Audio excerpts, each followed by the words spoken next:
जे लोकप्रतिनिधी आहेत तर ते उपोषणकर्त्यांना भिकारचोट म्हणलेले आहेत, याच्याबद्दल काय म्हणता तुम्ही? तेच लोकप्रतिनिधी भिकारचोट आहेत. त्यांनी भिका मागून मागून आमचं खाल्लंय रे. आमच्या टाळूवरचं लोणी तुम्ही खाल्लंय रे. काय तुम्ही केळं विकत होते म्हणला ना, काय तुम्ही सरपंच होते म्हणला ना, मग कुठून आल्या रे एवढाले बंगले, एवढाल्या प्रॉपर्ट्या तुमच्याकडं? कुठून आल्या रे एवढ्या गाड्या तुमच्याकडं? तुमचे पोरं रे इंडिवर फॉर्च्युनर मध्ये फिरता रे. तुमच्या पोरी आमदार झाले रे, तुमचे पोरं नगराध्यक्ष झाले रे. भिकार चोटांनो, आमच्या शेतकऱ्याच्या टाळूवरचा लोणी खाऊन खाऊन मोठे झाले, पोचलेत तुम्ही. कुठं फेडणार एवढा मोठा पाप तुम्ही? आमच्या हक्काचा आमच्या सरकारनं दिलेला आमच्यापर्यंत पोहोचू देत नाही. सर्वात मोठे भिकार चोट तुम्ही अधिकारी आणि तुम्ही लोकप्रतिनिधीतल्या. घाबरू नका यांना. लोकशाही आहे, घाबरण्यासाठीच का छत्रपती शिवाजी महाराजांनी हे राज्य उभं केलं रे? आपल्या मावळ्यांनी रक्त सांडलं यांना घाबरण्यासाठी.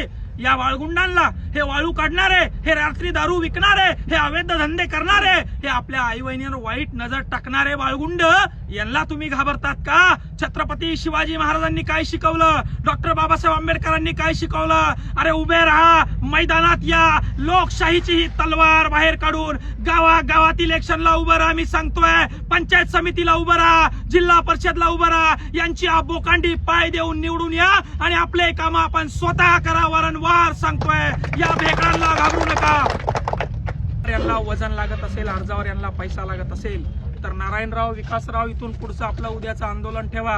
हे सगळे शेतकरी तरुण पोरं सोबत घ्या, नागडं व्हा, हातामध्ये भिकारी व्हा, हातामध्ये भगुने घ्या. मध्ये या अधिकाऱ्यांना भीक मागून या अधिकाऱ्यांना पैसे द्या. यांना अतिरिक्तचे पैसे जर काही मागत असेल तर शेतकऱ्यांना जाग्यावर तिथं नागडं व्हा आणि त्याचा लाईव्ह करा. पूर्ण महाराष्ट्राला, त्याच्या पाहुण्या रावळ्याला बघू द्या, त्याच्या बायकोला बघू द्या, त्याच्या लेकराला बघू द्या की तू जो तो सकाळी खातोय, तुझ्या गाडीत एसीत फिरतोय, तुझ्या बंगल्यात राहतोय, तो आमचा गोर गरीब कष्टकऱ्यांनी इमानदारीने इमान इतबाऱ्याने कमावलेला तो पैसा आहे आणि आम्ही तुझ्या बापाला भीक देतो आणि तुझ्या लेकरांना पोचतोय, तुझं शिक्षण करतोय. हे आंदोलन छेडल्याशिवाय आता पर्याय नाही. ही भ्रष्टाचाराची साखळी आता पोखरल्या गेली आहे. ग्रामसेवकापासून तर विभागीय आयुक्तापर्यंत यांचे धागेदोरे आहे. हे लोक पैसे घेतल्याशिवाय काम करत नाही आणि तुमच्यासारखे शेतकऱ्याचे तरणे बांड पोरं जर का आवाज याच्यावर उचलला नाही तर छत्रपती शिवाजी महाराजांच्या आणि डॉक्टर बाबासाहेब आंबेडकरांच्या स्वप्नातल्या महाराष्ट्रासारखा, स्वप्नातल्या देशासारखा आदेश कधीच होऊ शकणार नाही. म्हणून तिथल्या तरुणांनी आता जागवणं गरजेचं आहे. इथल्या प्रत्येक तरुणांनी आता सोंग घेणं गरजेचं आहे आणि प्रत्येक अधिकाऱ्याला टेबली उघडं पाडणं गरजेचं आहे. तरच ही व्यवस्था बदलेल असं मला वाटतं.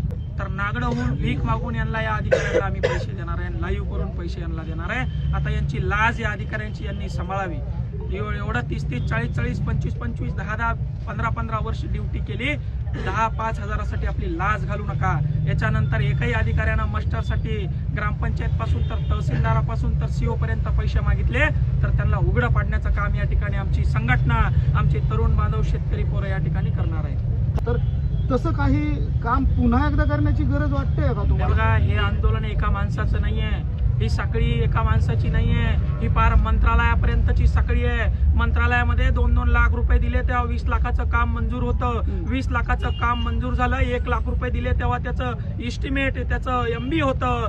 MB झाल्यानंतर पुन्हा 2 लाख रुपये दिले की त्याचं बिल खात्यावर येतं. अशा 20 लाखाच्या कामाला 5-5 लाख रुपये खर्च आहे. आणि म्हणून ही साखळी तोडायची असेल तर एकदम पेटून उठावं लागेल. छत्रपती शिवाजी महाराजांनी जसा उद्रेक केला, छत्रपती शिवाजी महाराजांनी जसा विद्रोह केला, जसा डॉक्टर बाबासाहेब आंबेडकरांनी विद्रोह केला, जसा भगतसिंगांनी विद्रोह केला, इथल्या प्रत्येक शेतकऱ्याच्या तरुणाला तो विद्रोह करावा लागेल.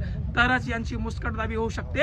अन्यथा हे शेतकऱ्यांना गिळंकृत केल्याशिवाय राहणार नाही. हा एक मोठा राक्षस आहे आणि या राक्षसाला मारायचं असेल तर रामबाण उपाय एकच आहे. समोर या, टेबलावर झगडा, टेबलावर यांना जा विचारा. झोपलेले नाहीये त्यांनी, झोपेचं सोंग घेतलंय, सोंग. आणि झोपेचा सोंग घेणाऱ्या माणसाला आपल्याला सोंग घेऊनच उठवावं लागतं. म्हणून हे सोंग आम्ही या ठिकाणी घेतलेलं आहे. आता ते झोपायची हिमाकत पुन्हा करणार नाही. आता जर का त्यांनी झोपाची हिमाकत केली तर त्यांच्या वरिष्ठांच्या, अधिकाऱ्यांच्या बंगल्यामध्ये, घरांमध्ये हे सोंग आम्ही घेऊन जाणार आहोत. इथल्या माजी खासदारांनी हे कार्य केलं असेल, हे कार्य करत असताना एखाद्या समाजावर अन्याय झाला असेल म्हणून त्यांचा टांगापडती घोडे फरार या नगर परिषदला मला वाटतं या जनतेने केलेला आहे. तेच कारण आहे. हे केलेलं असताना ही हार लोकसभेची हार, ही विधान परिषदेची हार झाली असताना हा बाबा काय म्हणतो ऐकलं का तुम्ही? जातीय समीकरण बनलं म्हणून आमचं निवडून नाही. अरे आतापर्यंत जातीय समीकरण बनवून तुम्ही निवडून आल्यात. आतापर्यंत मराठ्यांना, या दलितांना, या गोरगरिबांना, या कष्टकऱ्यांना शिव्या देऊन तुम्ही तुमच्या सत्ता स्थापन केल्यात. आतापर्यंत मुस्लिमांना शिव्या दिल्या, वेगवेगळ्या जातींना शिव्या दिल्या आणि जातीय समीकरण बिघडवण्याचं काम तर तुम्ही या ठिकाणी केलं. तुम्ही आमच्या समाजाचे आंदोलन करणाऱ्या नेत्याला काय काय वाकडा बोलला. तो नेता त्या ठिकाणी बीड मध्ये असताना देखील लाजा वाटू द्या रे. माजी जालन्याचे खासदार तुम्ही माननीय मनोज जरांगे पाटील या ठिकाणी येऊन गेले, तुम्हाला लाज कशी वाटली नाही. तुमचं घर या ठिकाणी एक पाऊलाच्या अंतरावर नाही आणि तुम्ही या ठिकाणी आलेलं नाही. तुमचं कर्तव्य अक्षरशः तुम्ही विसरलेले आहात आणि म्हणून जनता तुम्हाला आता उखडून फेडल्याशिवाय राहणार नाही.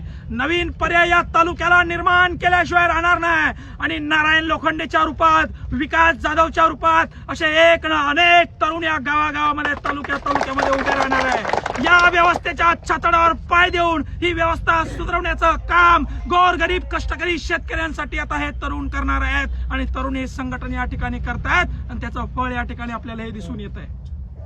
आजच्या तरुणांना धंदा आहे का? आजच्या तरुणांना व्यवसाय आहे का? आजच्या तरुणांना नोकरी आहे का? मग तुमच्याकडे काय आहे? आजच्या तरुणांच्या लेकरांना शिक्षण तरी आहे का? जे तरुण शिक्षण घेत आहेत त्यांना व्यवस्थित शिक्षण तरी आहेत का? अरे तुमच्या शाळेच्या इमारती तरी नीट आहे का? तुमच्या शाळेत पिण्यासाठी व्यवस्थित पाणी तरी आहेत का? तुम्हाला रस्ते येण्या जाण्यासाठी नीट आहेत का? नाही ना. मग काय राहिलंय तुमच्याकडं? ऐशोआराम तुमच्या वाट्याचं भोगलंय ना दानवे साहेबांनी, तुमच्या वाट्याचा ऐशोराम भोगलाय ना सत्तार साहेबांनी, तुमच्या वाट्याचा ऐशोराम भोगताय ना चव्हाण साहेब, तुमच्या वाट्याचा ऐशोराम भोगताय ना कल्याण काळे. अरे या सगळ्या लोकांनी लुटून खाल्लंय ना, टाळूवरचं लोणी खाल्लंय ना तुमच्या. कधी जागणार आहात? कधी तुम्हाला जाग येणार आहे? आता तुमच्या हातात मायबाप काही राहिलं नाही. अरे आता लढा. नागडं व्हायला घाबरताय काय? तुम्हाला नागडं केलं यांनी. तुम्ही मंद झालात, तुम्ही मानसिकतेमध्ये झगडतायत. अरे यांना झगडा, बाहेर या आणि या रणांगणात उडी घ्या, उभा राहा आणि यांना उत्तर द्या. याशिवाय आता तुमच्याकडे पर्याय राहिलेला नाही. नाहीतर तुमची देखील अवस्था त्या बांगलादेश सारखी, त्या नेपाळ सारखी, त्या श्रीलंकेसारखी, त्या म्यानमार सारखी झाल्याशिवाय राहणार नाही. ही गोष्ट या तरुणांनी, महाराष्ट्रातील शेतकऱ्याच्या पोरांनी लक्षात घ्यावी.